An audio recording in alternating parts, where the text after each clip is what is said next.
राष्ट्रीय आयुर्वेद संस्थान जयपुर में फिर से कीर्तिमान रचते हुए क्वालिटी काउंसिल ऑफ इंडिया द्वारा जारी रैंकिंग में देश में पहला स्थान हासिल किया है। संस्थान ने लगातार दूसरे वर्ष ये मुकाम हासिल किया। ये प्रक्रिया शिक्षा की गुणवत्ता, छात्रों, शिक्षकों और चिकित्सकों की गुणवत्ता के साथ रोगी सुरक्षा, संस्थागत प्रबंधन, सेवा वितरण जैसे मानकों पर दी जाती है। इस उपलब्धि को लेकर कुलपति प्रोफेसर संजीव शर्मा ने से खास बातचीत की हमारे संवाददाता अनिल सैन ने।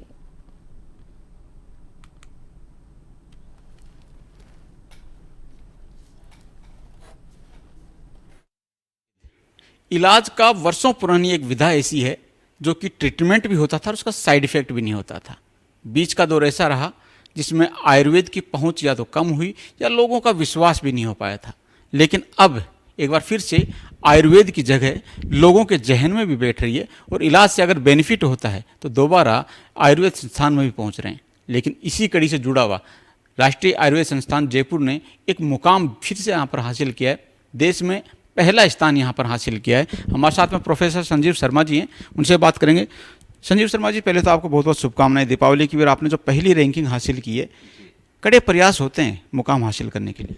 धन्यवाद आपको भी और दर्शकों को भी दीपावली की बहुत बहुत शुभकामनाएं।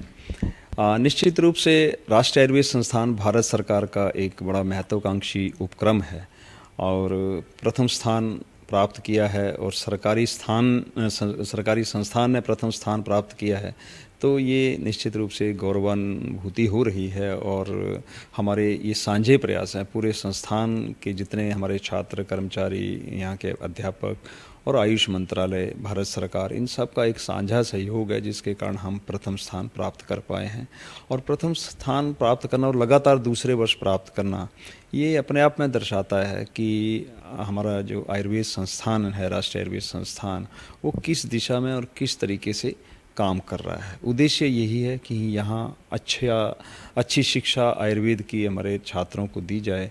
जो रोगी सेवा है वो बहुत बढ़िया तरीके से रोगियों को यहाँ पर सेवा चिकित्सा मिले और इसके साथ साथ अनुसंधान के क्षेत्र में भी हम लोग अच्छा कार्य करें और उन्हीं के आधार पर हमें शायद प्रथम स्थान मिला है।